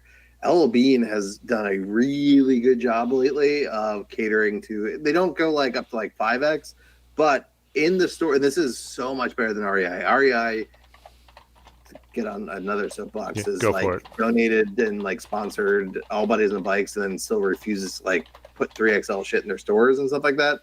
And you need to try stuff on if you're a bigger person. There's way less forgiveness. Something that's designed as a 3XL for like somebody like your height, you know what I mean? Or like somebody that's 6'5" versus somebody that's like wide, totally different. So it's really important to be able to try stuff on. And LL Bean carries 3XL stuff in all their stores. So you can actually go into the store and try it on, and do that. And then they'll order the color right from the store. If like, you try it on that 3XL, they don't have it, they'll take care of you. But like they actually have the stuff in the store to try on. So I really do try to support LL Bean when I can and tell people about that, because they really do have the biggest, I think, breadth of size. I think they also carry a lot of the smaller stuff too, which I know people like what's her name? Ames, right? Ames and Aaron both can't get stuff small enough. Yeah. Right. So they carry a lot of smaller stuff too, and extra smalls and things like that. So they really do I think the best job of any outdoors-ish adjacent company. I know it's not as outdoorsy as, some of it's just fashion, but they really do a good job of like catering to try to make sure they have clothes for everybody in the store, at least something that you can try on and see if it's right for you. Yeah. I think I can't remember if we touched on this when we first did a stream a long time ago, because I remember like Rick saying, when are we going to talk about fat stuff? But I remember reading like a New York Times article about how like all the brands like had kind of gone heavily into that, and then they're like, this is the right thing to do, and then they're like, it's not profitable enough, and like really pulled back on it, which is very unfortunate. But there's when I forget who it was that pulled back on it, but I grabbed a screenshot of something I had posted on like XL Biking, and I was like, the problem with, and it's part of this, I think it was like the beef sort of between like Marley and Cheech at Crust over like they made a skirt, and Marley had posted a thing saying like, oh, it's bullshit, they don't carry bigger sizes, I don't necessarily want all companies to carry bigger sizes. And what I would rather is that like more places cater to big people, because it's different. Because the problem is, regular company does it, it's the first thing that's going to go as soon as like they hit the skids. And that's what happened is like when inclusiveness and stuff became a big marketing thing, they all, we carry all this inclusive stuff. As soon as times got tough, that's the first thing that got cut from every line. So that shirt that you really love, that you thought you could depend on being able to order, or those pants, gone, right? So it's like, we need people that are catering to bigger people first and foremost. And then the problem is there's like, Anyway, that's a whole other thing. It's a weird dynamic because there's so many big people, but like somehow it's not profitable to cater to them. But Yeah. It's funny because I got this from you, so I have a Micah is dropping off a load of new industrial. So here's shameless self plug that'll turn into something altruistic. But yeah, Micah's dropping off a load of industrial gravel shirts, an order of industrial gravel shirts for me tomorrow that he hand prints and he orders. But he charges me more for the double XL and the triple XLs. right, And I remember you saying it's bullshit to charge more for those. But yep. he's just charging me hard cost. This is a trade, so he's not charging me his Right. labor. But The problem is I not Micah. The problem is 3 steps up the chain that's Yeah. charging more. but I agreed with what like you had said, so I don't and I sell enough of the large and extra large that don't cost me more. So I basically subsidize the double X and triple XL because I agree Yeah, that exactly. I'm not going to put it Exactly. on my site to cost more. It's really interesting too, and I don't know. It's because maybe me and you are friends. Maybe it's because of the way the channel is in general. When I started ordering shirts, I was ordering what Micah told me they were selling at the coffee roasters, the local coffee roaster Mhm. shop. I'm sitting on so many stocks of small sizes. Like people order from my channel, like even medium doesn't like I'm thinking medium is the Yeah. biggest seller. No, large is the biggest seller. Extra large is the second biggest seller. And then people complaining about like the XXL and triple XL sold out so fast. So this order is so skewed towards the larger sizes and it's just I mean I can only my problem is I don't have a big enough sample size to learn this stuff well, but Yeah, I was still able to go to the shelf and be like, Me "What's neither. left?" Yeah, and I like now I'm able to learn a little more. But it's fun. It's interesting to realize that like, oh yeah, extra smalls. Only Aaron and Ames wanted those. Nobody else needs those. Like But Ames reached out and I said, yeah, I can order an extra small. So I got her an extra small and a couple other they haven't sold, but like whatever, happy to offer it on that side too. I have like 1 or 2 people that order the 5XL stuff, so I order that, assuming that at some point they'll. I've never sat on a 5XL. I've always been able to sell it. So Yeah. there's people out there that'll do it. yeah, But I've never sat for on a double. those of So you that haven't heard my spiel. My point is, yeah. So Okay. when you order blanks, the blank company charges more for these higher sizes. And the funny fact is, I weigh them all because we have to. I do for my shipping. I do have an API that goes out and like figures out what the shipping cost is based off of the weight of the items, and then charges the person whatever it will actually cost me to ship it, plus like a 1% buffer. So I weigh everything when I get them to make sure that I have it correct in the site, so the shipping's fair. A lot of times it's a minuscule. It is no bigger of a weight difference from like a medium to a large. A lot of times than it is from a 2XL to 3XL. That 3XL oftentimes will cost $5. Sometimes is the worst I've seen it more than a 2XL.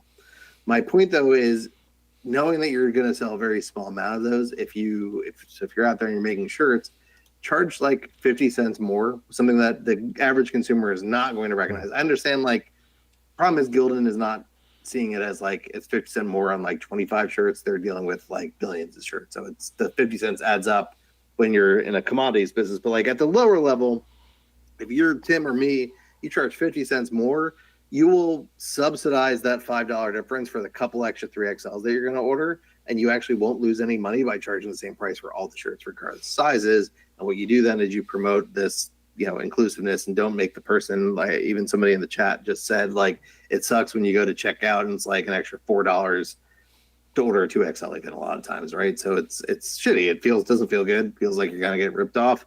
So you can avoid that kind of friction with your customer, and you can encourage more people, and you can offer it without the risk because you're subsidizing it by a small increase on the thing where you're selling more of those other smaller sizes. You'll subsidize the additional cost of ordering a couple of the bigger sizes, so you can go into it with the risk of having to order them and worried that you're going to get stuck with them. And I think go ahead. I think the way I approached it, which also works, was I just averaged what the order cost me, and I built that into what I'm charging to sell and ship them. You know what I mean? So I was like, I didn't worry about like, I didn't add anything for the bigger shirts. I was like, okay, this is how many shirts I bought. This is what Micah charged me. Let's divide those two numbers and what was the margin I'm going to put on this. So exactly. that's an easier way to subsidize it in my, at least on my small amount of, ordering. So Especially the limited run thing that it's not a constant like replenishment. So it's this run. You just divide it by the number of shirts, and then put your markup on it. Done. yeah. And Mushroom Hill. Sorry, I'm 40 years old. There's no leaning out. I did lose 120 pounds. My life was miserable. I'm a big person. That's just through and through. We'll talk. Feel free to message me. We'll talk about it. But yeah, no, I appreciate that you do that, and I wish more people did. But it's good. There's also, if you're a big person throughout there, like Bike Jerks / Wild has always been good. A lot of times doing a pre-order, be like, notice you didn't have 3XL. Can you add that on? And they 100% usually will, and didn't charge me any extra. So good on Jeff for looking out for us. Yeah, I've also thought too about like with other things, because I'm so small with like what I sell, not stickers but clothing, because people have been like, oh, could you do like a smart roll run of this stuff, or can you do this like design? And it's like doing the pre-order thing that I know you've done on a couple of things, where I think it probably makes sense in the future too. So then it's like, what you're selling, what it's going to cost. It's like one of the reasons people are like, why are you always out of industrial gravel shirts? It's like, because the order I just put in isn't for that many, and it costs $400 some, and I am not rich. It sits on my shelf. If you guys don't buy it, then I have 200. So 200 sell. I have $200 sitting on my shelf. I don't know how you guys are, but wouldn't you rather have $200 like half the time in your life? So. Yeah. I'm selling all the shirts back there for $10 right now because they're just sitting there. Like, I need to get. That's money in your closet. Yeah, you have money sitting in your closet. I've paid off the run at this point. I just need to get rid of these so I can then have the little bit to like pay for the next run of 2026 new designs. Basically, we're going to reprint some other stuff. Someone asked about, let me just answer this real quick. There are industrial gravel stickers on the site. Mike is making a new design, but the classic design is up there. So it's there in the metallic back. So maybe you clicked on the white and they weren't there anymore. But I like that holographic back for those. So yeah, anyways, go on. Sorry. No, that's awesome. I love the industrial gravel thing. It's so distinctly you. Yeah. I forget where I was. Somebody did mention it, and I was like, "Oh, you listen to Tim's stuff or watch Tim's stuff," which is awesome because that is like your DM to Tim Fitzgerald. Yeah. It's funny because like I've heard other people say it like now, but I've seen titles on YouTube. I originally said urban gravel, but I hate the fact that people have taken that context to be a racial thing. And so when I originally titled videos urban gravel and stuff like that, I switched to the industrial gravel, which here fits even more because it is, some of our areas are outlying. Yeah, and they're not like in the core of the city either. So it's like, it just makes way more sense. It is abandoned factories and abandoned train tracks and all that stuff. But yeah. I do think of you every time we're going through like a section like that. I'm like, industrial gravel. Hashtag. I will say this year I've been bad about taking photos. I've been, speaking of what we were kind of talking about before, I've been intentionally trying not to take as many photos while riding or pulling my phone out and just like being present. The only problem then is like, then when you go to be an Instagram account, it's really hard. Or when you try to go make a flyer for coffee outside and you realize you haven't taken the photo from the last 3 coffee outsides and you use all the photos you have taken. I'm like, shit, I don't have a photo for this flyer that I haven't used before. So it's funny because I've thought of messaging you like, hey, snap a iPhone photo and text me because I keep using the same ones I steal off your Instagram account. I did realize for the last few to go, not tonight, but to go into the tag section. So now I'm stealing other people's photos of you. Yeah. But yeah. I'll get you some. That's fine. I rely on great people that bring real cameras like Tim Ho, Bob Ehrenbeck, and some other folks bring cameras and take nice photos. And so I'd rather let them show off our rides than my shitty, phone photos. The funny thing about doing what I do is, and being a photographer, and this would not have been the case 10 years ago, but it's amazing to me how much I do not pull my actual camera out. It's on my back, like the whole trip back with Ben, had it on my back. Took some really good photos that I'm really happy with. And sometimes I'm like, I wish I took more. One of the reasons I like making YouTube videos so much is my creative outlet, because the GoPro is so less intrusive than the camera. Yeah, because since I that's a use good the point. mouth mount and I just film what's going on, like it's not changing my ride at all. Like maybe I fidget with it for a second, but the camera, if I'm going to take a good photo, is a whole it's a whole process. And I also shoot my cameras on manual. I'm thinking about the aperture, I'm thinking about the shutter speed, I'm thinking about the ISO. I have to control those. I have to pull the lens cap off. It's like even if I do it while I'm riding, it is such a different. It's just so much more intrusive than making a YouTube video is that's going to be voiced over.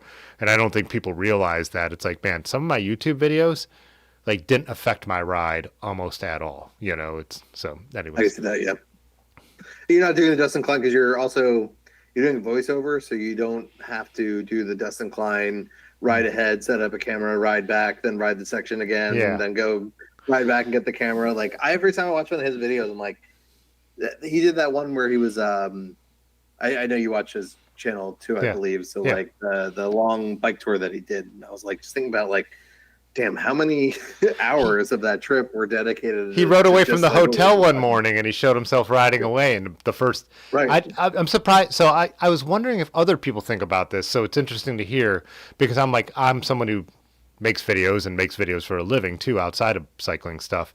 So I'm thinking about the fact that he has to go back and get that camera. And Right. Casey Neistat was the first to like kind of vlog like that. And I'm always like, man, that is so much. Like, and I'm like, it looks cool, but is it worth it? Because my videos are filmed from the bike, and Right. so I'm like, especially when I'm with friends, nutmeg, I'm not gonna like make everyone ride past the camera then stop and wait for me. It's just, Right. and if I do want to take a good photo, I will speed up, get off Yeah, the or bike. if you find yourself ahead and you want to wait for everybody to catch up, Yeah. get out the camera and take the video then coming up. That's always a great shot. Jen, not to glaze you here, as the Gen Zers say, but we were watching, I think, your bike tour video in the living room on the TV. When we have YouTube on our TV, and Jen's like, he makes like really good bike videos because she gets subjected to way more than she cares to. Yeah. I'm sure. From us in the living room, and we're all sitting around. I'll throw, but when I get the aux cord, the remote, I'm putting on bike content. So yeah, she has commented. I think you've said that before, that other people are like, oh, you're like a kid or something came up to you and was like, oh, you're like the bike guy that I actually like to watch. Like, I really do think you do a good job of. I think it is the voiceover. It makes it so it's not this like contrived thing. The shot that gets me there every time is when it's ever somebody's doing a camping or a bike packing thing, and it's like them waking up in the tent and they're like waking up. We know you're already. You have the camera running all night. I Yeah. highly doubt that. So you got up, set up this camera, pretend like you went back to sleep, and then got back up. Like, I just think about that every time I see that shot.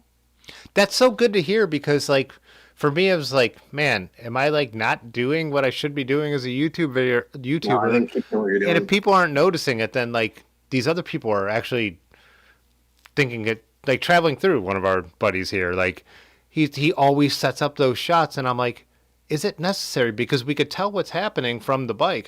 Do you need to set up the shot? Do you need to get the drone out? Like there's a time and a place for that stuff. I'm not saying Sure. there never is, but like, man, you don't need to show you like riding past because like we know what you look like and Yeah. the scenery from point of view is what other cyclists. Isn't that? I guess I think that's what other If you're writing cyclists. about yourself, I get where it's like it's hard because you need something to break up the monotony of like I've filmed myself riding, and you end up with like the same green canopy shot over and over again. It's like, okay, well, this isn't a good video, but you're usually not riding. Sometimes you are, like the one that you just did to Cleveland. You're riding by yourself, but Yeah. you're mixing the shots up enough that I think it works, right? But like traveling through, so it's funny. I was hoping he was going to be in here. He's been riding in my area a ton. He just rode the Columbia Trail, the trail that I'm down here all the time. Yeah. He rode on there, and I meant to. It was first. He rode from the wrong side. He thought he was starting in High Bridge where I live. He did not. He started on the complete other side of the trail. Gotcha. I thought he was in High Bridge, so I was like, it was kind of funny. But yeah, he's been riding a ton of trails that are like near me. And actually, one where I was like, he was like, oh, that's kind of a secret trail. I can't find it. I've been trying to. I'm like, this looks Oh, that awesome. I wanna latest go one. find this That trail. looked beautiful. Like, right. It was very, like it was sitting up on a ridge. Yeah. Kind of. Yeah. Yeah, that one. My wife and I, after we watched that, looked that up and tried to find it. I kind of found it, but like couldn't find anything labeled like I think it was the something gate, Radley's Gate or something like that. And I went and tried to find a route that was like Radley's Gate. could not find anything. So he's not kidding. Like that is kind of a hidden trail. I got to message him and try to get that. He doesn't post his routes. That's the only problem. Yeah. So I'm gonna DM him and try to get that. But yeah, I was wondering if he's been on here lately because I haven't seen his name pop up. But yeah, he must live. I think I've taken from context because he must live in like lower New York. He's in the Poconos. Somewhere. He's in the Poconos somewhere. Really? Yeah. Okay, that's not that far from me at all then. Yeah, all right. We should hook up. But you mentioned Rick. Where's Rick been? So I think it was the back problem. They stopped writing for a while. Yeah, it was actually, I really think it was a Discord disagreement which I wish you had stuck around to see that it was a benefit, not a negative. I had talked about how like I was going to make a channel for the politics in the Discord. So like people who didn't want to see it could see it there. But we got in a typical argument over like Gaza stuff, and it was just an online argument. I don't take political arguments that are like people are on the same side of the spectrum personally. But I was just saying how I think it's a problem and it's affecting my view of the Democrats on the national level because they're not doing anything about it. We don't need to get into that here. He disagreed that you have to be lockstep and vote for Kamala or whoever it is, no matter what, because the other side is so much worse. My argument is... Isn't he a Republican, though? Side note? No. He's a liberal. He changed over or something? I thought he was a Republican. No. He's a hardcore liberal. But fair enough. But it was like just one of those typical arguments of like, I was like, my opinion is if we stay always lockstep with them, they just keep drifting to the right. That's what I believe has happened, and I think it's correct. But either way, it doesn't matter. Come across this like Messina around, like he stopped posting, I guess, too. Yeah, I thought I didn't know if he had because he took me off everything. But I think he took it. Really? I think when I made the politics channel, he took it personally, which it wasn't supposed to be. And now it's a robust conversation because people know it's going in one spot. And if you're just a bike guy and you don't want to pay attention to that, it's not there. So unfortunately, you're bombarding the Discord with stuff. Yeah, that's a good move as a Discord runner person running a Discord. It bummed me out because, I know I rewatched the video where I visited him in Philly and we had such a good time together. He showed me all around the city, and this came up in my head because of traveling through because they live close. Like I think they've ridden together out in Philly and stuff, or I don't know. He visited, not that they live close, but yeah. Anyways, yeah, it's a bummer. He's a great dude. He was so great to meet in person. He was hilarious in the chat. He was always right on the line of being a little bit offensive too, but you need that sometimes. Yeah, fair enough. I was thinking about that the other day because I was thinking of traveling through because I haven't seen his name pop up, and because I watched the little sidebar thing, so I haven't seen him come up. And it's like, I haven't seen Rick in a while too. So Rick's pretty much gone. Traveling through is still like. He'll still comment on the videos, and I still comment on his videos, so it's still... Okay. And I think he has... Yeah. What's that? Did you ask a question? Sorry. I said, no. I said, I'll just reach out to Traveling Through then. Directly. Yeah, ask him. Yeah. Hey, like, you want to ride sometime? You want to redo the Columbia Trail? And I'll actually, because he got to High Bridge and missed all the good things in High Bridge because he stopped and went back. I was like, no, go down... take a left, go down the hill. But because I guess YouTube has figured out that I watch a lot of Columbia Trail videos because it is like a lot of people that have very casual like YouTube channels. It's a popular rail trail, so there's a lot of YouTube videos out there. So every time somebody makes a Columbia Trail video, it pops up, and I always watch them because I was curious when they were riding through. Or there was one day actually traveling through. I was out riding that same day on the trail. Like there was a point where he didn't quite film it, or he like put the camera down and somebody was going past. I'm like, I think that was me, and I think I saw him. So I always watch them, but anyway, sorry, I don't know. I do that with the Ohio to Erie when I want to see people I want to see what their experience riding through Ohio is, but I'm always particularly interested in when they ride through our area because I'm obviously heavily biased, but I think the Cuyahoga Valley is the best part of the trail. So I'm like, if they're coming from Cincinnati and going to Cleveland, I can't wait to see what they're going to think of the last leg because there's some sections that they won't like them either because they're hilly, or they won't like them because they're pan flat, boring rail trails. And I'm like, now you're getting to the good stuff where I live. But, it's like, I can't help myself either. And YouTube knows that. So I'm like, oh, let's see what this person has to say about like my favorite, my everyday roads. But, Well, sometimes there was a person that came through right at that bike packed to state park near us during the middle of like one of the worst storms we've had in the area. And then coming back home the next day, we're dealing with all these floods, which parts of the trail flooded that I've never seen. So it was wild to see an aspect of a trail that I have hundreds of miles on, if not thousands of miles on every year, like in a way that I've never seen it. Yeah. It was kind of interesting and cool. So I always find myself watching them, if nothing else, just to see if there's something they picked up on or, anyway, YouTube, it's great. Yeah, they show the stuff I like. It's funny because I'm 100% YouTube. Like I think we've talked about this. Outside of bike racing, it's all I watch. So I don't watch shows or anything. It's just all real nerdy YouTube stuff. And actually, probably only 15% bikes. There's a lot of, it's mostly history and physics. And now this time of year, I'm getting back into the bushcraft winter survival stuff that is totally irrelevant, totally irrelevant to my life. Totally irrelevant to my life. Like it's only when I sit down before I go to bed. It's like 11:30. I go to bed at midnight, and it's like, man, some guy's kind of a doofus, but outdoor boys. But his kids are like very rarely on it. But he had one where he tried to ride like the entire C&O in one shot, but was also talking about.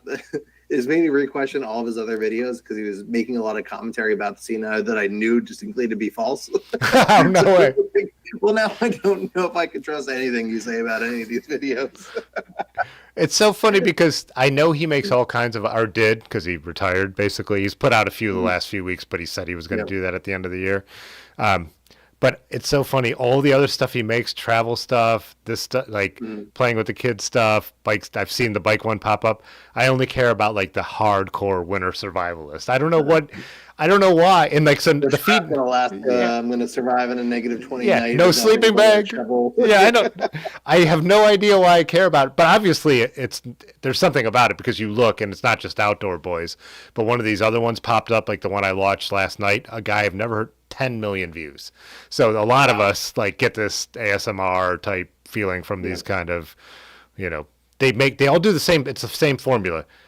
Set up the tent, the hot tent, build the fort, whatever it is, make dinner, go to bed, make breakfast, pack out. You learn nothing. And I'm like, I love it.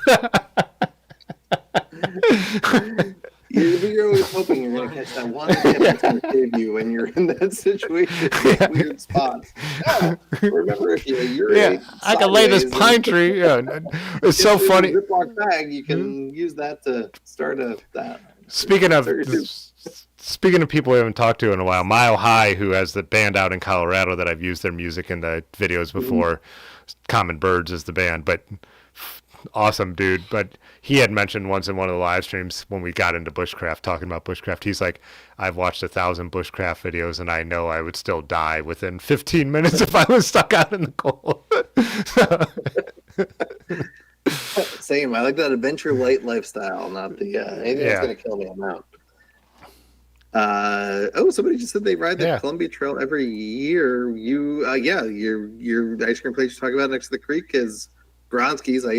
That's where that place has been there forever. I grew up 2 towns over from here, and that's where I played soccer in Highbridge, the town I live now, when I was a kid, and that's where we went after soccer. Your parents take you to Gronski's. It's still there. It's still great. I took the All Buddies on Bikes ride when they came through, and we did the ride in Highbridge. We ended up there because Marley really likes ice cream. It's a great spot. But Escargotonomy, hit me up next time you're coming through. I'd love to go for a ride. Anybody, let me know. Box Hill, DM me. We might see each other on Sunday. Going to be rolling through. And he asked, what did he say about the C&O? I forget exactly what it was, but it was something that from doing it and knowing enough about it that I knew to be false, or something about the campsites or something like that. So it just was like I know that's not right. So I don't know that I can. What is he wrong about and whatever he's talking about in Alaska? Yeah, it's so funny. I'm so petty about stuff. So a video came across my feed it was about Hampton Hills, which is the nearest mountain bike trail to me. I could ride there in a half hour if I drove there. Obviously nothing, and so super close between me and Aaron's house, literally. And the title was Hampton Hills, awesome mountain bike trail in Medina, Ohio. And the fact that they were probably from out of town, and Medina is is a county over from Summit. I'm like, I can't watch. I'm not going to click on this. Like that's like I was so offended. Like it's not in fucking Medina. Like Yeah. Look at a That map. was we were traveling through. I was like, that's a hybrid dog. You're starting in Flanders, my guy. It was funny, but he addressed it in the video because at some point he got to a sign that said like Flanders, 15 miles this way, High Bridge, like this way. And he was like, oh, I guess I'm. He eventually figured out he was wrong, which is kind of funny, but yeah, it's I love showing people hybrids. Hybrids are great, like hidden gem in New Jersey. It's not what people think of. I forgot. Anyway, yeah. Sorry. Got on it didn't no yes end there. It's I think we've talked about this problem. It's finishing the second tall boy and man, 29. I've been watching the guy doing stealth camping. You didn't narrow down a YouTube channel at all. No, actually, I bet you I know who he's talking about. He's talking about camping with Steve. Really, you got it from that? Yeah, it's camping with Steve for sure. Dude, like will stealth camp in like a culvert on the side of the highway, or like the woods in the middle of a median, or like a welcome to whatever random town sign. He'll like camp behind that sign. This might be the guy Ben was telling me about then, because he was telling me about his stealth. Because we were in was it in Rochester? He was like, "Oh, there's a guy on YouTube who camped in that set of woods behind the REI over there." He's Canadian though, so I don't know. He doesn't get down this way. Steve Wallace. Steve Wallace. Is that him? Steve camping with Steve. Yeah, Steve Wallace. Yeah. Nice. But he camping with Steve. Yeah, I one day got bored and went all the way back. Was scrolling through all his videos. If you go back and like sort his videos in reverse order, Camping with Steve was a cooking channel. It was like him making garbage ass pizza in his kitchen as like a 25-year-old in like the very early days of YouTube. Please don't do that. Please don't do that with my. Please don't do that with my channel, because my channel is beer reviews. Oh yeah, really? Yeah, I'll have to reverse sort that. That'd be fun. This channel was called Breview. Yeah, Camping with Steve does have a huge following. He's definitely one of like the top camping YouTubers out there. But is tough, like has had a tough go. He had some people in his wife included, die recently, which was like I say recently in the last 2 years, but super sad. But great content. Who's do you know? Oh, hey Terry. Hey, what's up, Terry? Do you know Xander? I know that name sounds familiar to me, but it must have popped up in my feed because that name sounds familiar, but I can't think of what specifically it is. After we get done with this, I know what I'm going downstairs, cracking one more beer and watching. Yeah, I also have. I think it pops up in my feed because of Ben, but and I don't watch many of them, but I watched one last night, the train hopping stuff, the way people hop on freight now, which seems miserable because you can't get in so you're on that little ledge next to the like intermodals, like multimodal type things, but it's still like when it pops up, you're just like, God, this is crazy, and it does catch me once in a while. I have never found a quality. I've never found a quality made one either. They're all iPhone. It's wind noise. It's I'm gonna watch every single one of them. Sorry, side note, Matt hopped in. Matt, I think we were talking about 3D printing before. Matt's been doing some very fun 3D printing. Side note, I think you can see it here. He made this little sign for me. I had to put it off center on the door so it looks real dumb 90% of the time, but the only way I can get it in the shot for this. Of course, you have the shot cheated that way tonight, so it looks I know, even. Right now, yeah. But normally when we first tested it, I was like, oh, this is wrong, so I had to move it over. But thank you, Matt, for making that. It made me a Switch 2 holder. But what is it? Sendy Dot, I think, is his new Instagram for his 3D printing stuff. He made like this giant baguette holder for a ride recently that held like 4 baguettes like vertically. They're doing some good stuff. Go check out Sendy Dot. And maybe there's a project that we have coming for some. Can't talk too much about it, but it would be really cool if we can get it to work out. That's awesome. Camping wise though, but it's just always the shot that gets me is them waking up pretending like they didn't just get up and set up a camera. There's another guy, Speed, Speed, while we're talking about recent YouTube finds, who was a car guy. I guess he was on, there was some car channel called Donut, which I'd never heard of, but he made a bunch of other random video. He went off on his own, making other random videos, but like there's bikes in a lot of them. And so that has like locked me in the background of one. I'm like, what is that bike trying to figure out? There's a Klein they had in the background. I'm like, okay. But they had a video where they put like $1,000 of parts on a, he has a friend that clearly knows what he's doing with bikes because he was able to basically take a Walmart Huffy and put $1,000 worth of parts on it. But like, that's not as easy as it sounds. You have to really know some standards and stuff. They did make some mistakes that they acknowledged, but so that other guy must actually know what he's talking about with bikes. So I'm curious to see where this goes, if there's more bike content coming. But has made some really good videos in the meantime. Terry said, check out SHEIY for train Euro hopping. Pretty well made. Okay. It does urbex stuff as well. Yeah, I would like to see some. Okay, speed also. Speed. Honestly, it's been my favorite YouTube channel recently, and I skipped the car stuff for the most part, but he has enough good other stuff on there that's worth a follow or worth checking out.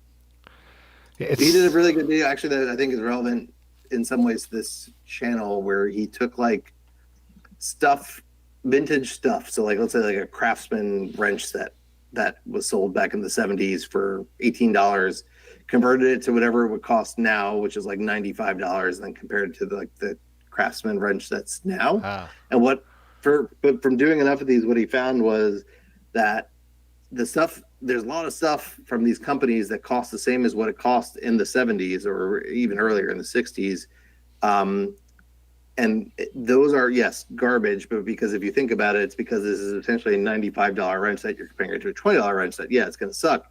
But then if you buy the $90 Craftsman wrench set that's equivalent to the one from the 70s, it's very the same. So the quality actually hasn't gone down. So what we have is we have a lot of cheaper options now than we had back in whenever Craftsman was making quality tools. They didn't make any cheap stuff. So there was no equivalent to today's $20 wrench set. It was all $90 wrench sets, right? So the problem is not the problem, but like it's just that the perception because of the demands of the consumer, they still have to make a $20 wrench set because people in their mind put that price point there. But it's not that it's that makes so much sense. Let me make 2 points about that. My old French bikes that would have been the Walmart bikes of their day. The cheapest ones are good bikes because there was just a floor on how cheap you would make a bike. It's still a handmade bike. $500 bike in 1970, which is the equivalent of a $2,000, $3,000 bike today. So yeah, it makes sense that they're good bikes. Weren't. It's a handmade in a French factory French bike. Other thing is, so when I was doing the sink install, on the other side of the basement, I have a bunch of stuff that's in here that's from before me. It's from Rick or from the other guys who own the building. I found a kitchen sink that had the right hole line up for the stainless steel sink my friend gave me. I pulled it out of the box and I installed it because it was here, because I didn't pick one up when I was getting other parts at Home Depot, because I thought I have a sink. It is so trash that it should not be sold. You know what I mean? It is such a low level of quality that it just should never have been put on a shelf, but it's what landlords put in an apartment when they're like, my sink's broke. And then that sink's going to break in this sink I put in won't last 3 months. But I figured, well, I'll get 3 months out of it instead of dropping it directly into the landfill now. It's going to go in 3 months or whatever. But yeah, the floor of what we sell as cheap stuff is just trash. Really down there, yeah. Yeah. Anyway, but it's if you buy quality, it's still the same quality. You know, even but there, as a side note, there are some interesting things like Old Spice. He found like a vintage, new in box Old Spice stick. And when you adjust for inflation, it costs the same as an Old Spice stick costs today. And it's pretty comparable. So it's like there are some companies out there that are still like really old vintage brands that are still making stuff at the same quality and actually the same price point that they were back then. It was kind of one of those like heartwarming, like the world is not shit. People are shit. Yeah. But the world and some of these, we haven't completely destroyed everything. It's still there. But the problem is the takeaway for it was you got to pay for quality, and you get what you pay for a lot of times. And the problem is now there's just so many people that are willing to pay for garbage. You know what I mean? That's their only motivation for buying this thing. I would argue that it's there is a floor that stuff should not be sold that's just 2 weeks away from being landfill, and that's Sure. corporations. Yeah. But because I've had the, I remember when I was first living on my own, went to the dollar store and bought a broom and came home and it broke in half. And the lesson of like, to get something that was I thought was a deal is not worth it because now I have to buy it twice, and that's Yeah. a lesson a lot of people never learn, but it's not not always their fault because you know what I mean. It's the convenience of I do now. realize this is ironic, also coming from the person that came on this very show and said expensive headsets are garbage. Because fine, buy two of them, but it'll still cheaper than a Chris King. I realize that already there, but there's also, we weren't looking at like the $10 headsets, right? We were looking at like the $50 headsets. Yeah, different. And again, I do think that's where a lot of things in life are, is as you go up the price ladder, the return on investment also goes way down. I mean, bikes are definitely one of those things. The $12,000 Pinarello is, for a normal person, not better than a $5,000 race bike. Like that difference is like a diminishing returns. Yeah. I agree. But I was surprised at how many things they made that they were able to find comparable things to what they cost then today that same company still makes, just that they make cheaper stuff. Anyway. No, that's really interesting to hear, because you do feel like everything is in shitification, and it's like I got in someone's case for using that word in the Discord because they had named something that didn't work, but the brand was something no one had ever heard of. And I said, it's not in shitification if it was always shit. Two different things. And I knew that was going to come across a little offensive, but I'm like, no, you can't. No, you're co-opting a term that's not for you. You bought trash and you got a trash result. Like, that's too, And the shitification term was specifically coined about like subscription software too, right? Like there's that phrase has gone beyond what it was originally intended to represent, I think, in a lot of ways. But I agree with it in a lot of cases. But there's stuff that was just always garbage for garbage sake. There's a Instagram account. I think it's like KYD Trash or Gold, and he takes all of those like Instagram-y TikTok products and actually buys them, and then tests them to see if they do what they do, and then resells the stuff that actually is good, which is kind of nice because sometimes I'm a sucker. I'm on YouTube and Instagram late at night, and you find, that's a cool little thing, and like I'm sure it's garbage, but he actually then tests them, and most of them are garbage. I think he's done thousands of reviews. I think he's got like 20 things that are on the gold list, but he's a good account to follow. I bought a couple. The little, do I have it up here? I do somewhere. He tested this like little tiny keychain camera, and was like, not garbage. And I bought it, and sure enough, it wasn't garbage. It probably produced as good as the Camp Snaps. These jobbies here. It probably the photos were as good as that, but the form factor was like this big. It was really cool. I brought it on some bike rides for a while. It was just really hard to aim at stuff. That's really why I stopped using it, because it's just such a small form factor that you can't tell what you're aiming at. So I had like bikes of so many shots of half of people that I was just like, all right, this is the product itself is good, but it's the usability isn't quite there. Chris King headset finally failed. I've never heard of that. Oh my god. Yeah. But you can rebuild it. That is or you can buy a VO headset and be fine. Yeah. Or just Anywho. Well, what do you say? Want to wrap it up? It's about almost almost 11. $10 t-shirts if you've been eyeing up any party size stuff. If I sell your size. Yeah. $10. I just built a new website too. Got off of Wix finally. Speaking of Palestine and stuff. So on Shopify, which it's not. I believe I have a link. Let's see if that works. If not, I do. Oh yeah, it does. So the link goes to the store. Put in the chat. Somebody had asked for where I do coffee outside. My Instagram is in the Instagram's in the description. The link I have in the actual chat goes right to the store, though. So that is the website. Cool. Hey, Terry, thanks for popping in. Yeah. Good to see you again, or talk to you again. It's been a while. So 2 weeks out, I think we should be good right? Are you? Yeah. Do you sound? I think I don't have anything. A couple No, Tuesdays I out. got Fall Fuck Around. If you're going to Fall Fuck Around out in Lancaster, I'll be at that. Hush Money Bikes. After that, I'm pretty much wind down for the year, so I'll be around.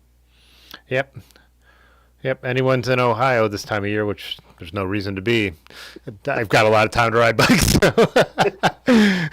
So, all right. Good to see you. Have a happy Thanksgiving. Yeah. Yeah.